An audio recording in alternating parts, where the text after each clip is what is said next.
Can't we just get along? I'm trying to. All right. Rumors. UFC is trying to rebook Khabib versus Tony for September. Yeah, great. Let's do it. I knew that they were trying to rebook those guys. We actually touched on that last week. As far as September, I did not know that.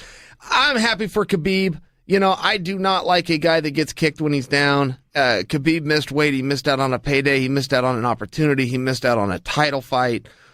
He missed out on so many things. And if there's a way to just patch that boat and all of us to forget that ever happened and not have to kick him, cool with me. And I love that fight, and I was promised that fight. As a fan, I was told I was going to get to see that fight. So if the company is trying to keep that together, I feel that they're holding up their end to me. So I like that for multiple reasons. As far as breaking that fight down, let's do it as it gets closer to September. But it makes me happy. It does add to some speculation on Conor Floyd. Now, I sent out a tweet last week that Conor Floyd is on, and I will stand by that. I have insider information. Generally, and Joel, this one's really weird. Really, really weird. I feel that fight should absolutely be announced, and I did announce it, and I'm announcing it here too, and I'm going to stand by it.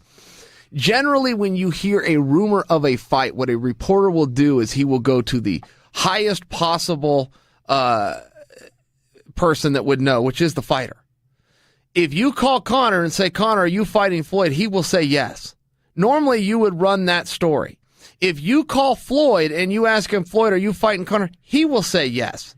Normally, you would run that story. That is the verification and the top-level source that you need. For some reason, both of these fighters have said they're fighting, and no reporter has announced it. Now, I have information from somebody higher than that, which is a guy at the ticketing company where the build was sent in. And to tell you what that means, it's called a build. In that industry, that is where you submit to the ticketing company what you want, what your card is, what your date is, but essentially your schematics. This is what the arena layout is going to look out. That's called a build. That's the first step in lining up your tickets. A build was submitted, and I got that right from the ticketing guy. Whether that information is accurate or not, I believe it is. I believe it is enough that I reported it, I tweeted on it, and I will tell you again, and I don't know how to use any clearer language, Conor and Floyd are going to fight. I wish you wouldn't have said it was the ticket guy. I was going to ask you if it was the syndicate. Did you get that information from the syndicate? I don't know what that means. I know, but it's a cool word, like the syndicate. All right, let's stay on Ferg. All right. I think we'll have varying opinions on this. So Ferg didn't get a fight. He had a $250,000 show bonus. You know, you get guarantee. $250,000 guarantee to show. But he did not get that. He said he got over six figures. He did not get the $250,000. Pretty upset about that. My opinion is whether you made it to the ring or not, you should get your $250,000. I think you're going to have a different opinion on that. No, well, I can't share my opinion because that is the law. If a fight, well, here, let's discuss this. If a fighter weighs in, he gets his show money. If the fight is canceled anytime, but this is the law. I'm not sharing opinion with you. This is the commission rule, and it's in all 50 states. If a fighter weighs in, now the promoter is on the hook. That is the only time that the promoter has exposure and liability and could lose a fight and still have to cough up the money is after weigh-ins. What happened with Ferg, if you really wanted to look at the letter of that, the weigh-in didn't happen. And people are going to go, well, yes, it did. I saw Ferg weigh in. Hold on. That fight was canceled before the weigh-ins. Ferguson did a ceremonial weigh-in by the letter of the law. The commission will not step in and tell the promotion you must pay at that point. So the promotion went to Ferg and made a deal and said, look, we know you did your part, but we did lose this fight. You know, how's 120 ground sound? And Ferg said, yeah. And that was a stand-up good move that did not have to be done. The promotion could get credit there. They won't. The promotion only gets buried. Promoters only get picked on. I watch Coker. Coker's hands stay clean. Everybody loves him. But if anything goes wrong, he gets blamed. It's like, well, no, hold on a second. Coker, no, absolutely not. He always follows the rules. He's always a man of his word. And then he goes even further and looks out for guys. Dana White does that same thing. Dana White comes out looking like a jerk every time, never defends himself. So people will turn and say Ferg should have got it all. But the rules do matter. And any other promoter, not named Coker or White, would have just penciled the guy out and said no. Instead, they went to him. They said, well, look, we know you did your training camp. We want to make this right by you, even though it's going to be to our loss. And they wrote the check. And they should be given credit for that, not put down.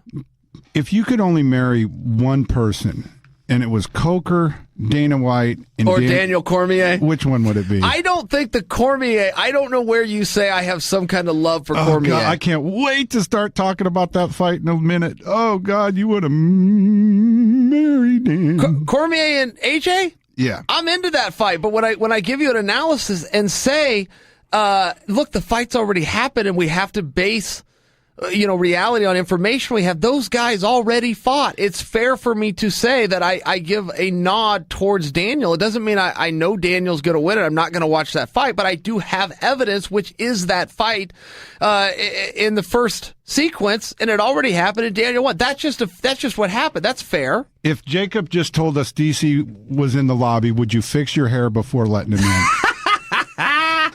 I really don't know where that DC part comes from, but I do stand by my point that promoters in MMA largely do get a bad rap. But if you went back and you looked at the way that boxing's done, or even MMA on the smaller scales, and largely it's because they have to. It does come down to economics, and they just simply don't have it.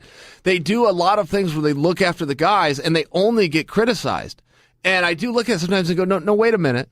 There's some risk here for both guys. No promoter has to write a check of any kind, let alone a six-figure check for a match that doesn't take place. And even by the law, if the weigh-in is canceled, the entire fight can be pulled. And when a promoter goes in the back and gives a guy a big check, kick him down the road till the next time, it's something that he should be given credit for.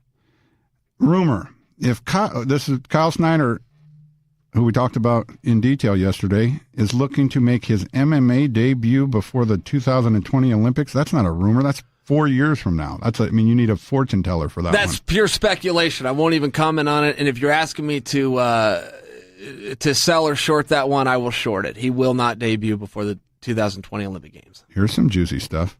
Though Malky Malky has come out saying it is false, Todd Duffy tweeted that he heard through reliable sources that John Jones may have gotten into some more trouble while already on suspension out in New Mexico.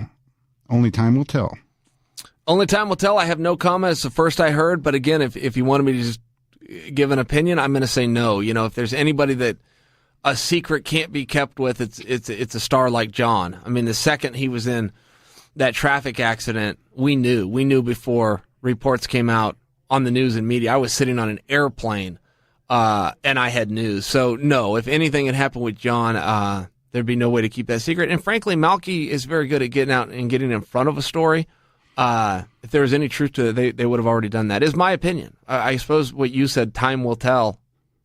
I suppose that's the right statement on that. I didn't say it. My notes said it. I hope John's not in any trouble. You didn't just say time will tell? I credited you with the line, and now you're giving the credit back? Sure you did. That wasn't very Ariel Helwanish of you. You do that a lot on here, though. You do deny things that were just said. It doesn't matter. You can't really deny it after it was just said. As long as I have this seat, I can say whatever I want. But not gain credibility. Who cares? Credibility. All right, what else you got? I feel like you're digging yourself a hole, and I'm trying to get you out of it. What hole? The hole I've been living in the last 15 years? Well, sorry, 8. Matt, we'll have some fun with this. Matt Hughes is talking about coming out of retirement and would look to fight a rematch against Royce Gracie in Bellator, and his second choice of opponent is Lad Supernaw. Yeah, that's a tough one. I mean, that's a cash grab. I don't know what's going on in Matt's life. That's a cash grab. He made it pretty clear that he doesn't want to do this sport. I'm in. I'll tune in. That's not going to do some record. That's not record-breaking news. Matt wasn't a big draw in the UFC when he was in his prime. But he's got a place, and if he wants to come back, I will tell you that to call a guy out who you've already beaten in less than 5 minutes, I mean, if that guy wants to call you out, cool. If Hoist wants to call Matt out, cool. But for Matt to come back and then call a guy out that he already beat in less than a round, a little bit weird. Hey, lad, that was a joke. You're really not fighting Matt Hughes. What do you think about that? I mean, you weigh in on that. Don't you think there's something maybe a little bit peculiar about calling a guy out that you beat in less than? I mean, isn't that a little bit weird? We don't usually call guys out that we beat. Or smart. Hey, I'm 40 years old. I want to get paid. I want to fight somebody I can beat. No, it's not smart, Joel. If he wanted to fight Hoist Gracie and he did that behind the scenes and leveraged that would be smart. To come out publicly and say, I'm the one trying to get a fight with a guy who I already beat. Oh, and by the way, I want a ton of money. No, I would disagree with you. I don't think that's smart. This is one of the things, Matt Hughes was not a big draw in the UFC. However, he was very important, and he did some very heavy lifting at a time when they really needed some heavy lifting to be done, and he's been rewarded and thought of highly because of that. And if you go back and you look at his fights, not only was he an excellent fighter, but if you go look at the times that he fought and who he fought the best guys, and some of them on very short notice. So he did do a lot for the company, but he was not a big pay-per-view draw ever.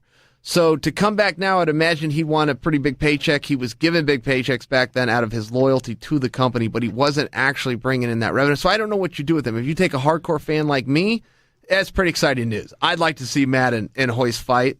I always like to see Hoist fight, and I always like to see Matt fight. So you tell me they're fighting each other. But could today's person tune in, the people that we're counting on today that really drive those ratings up and have them interested? I think you'd have some struggles.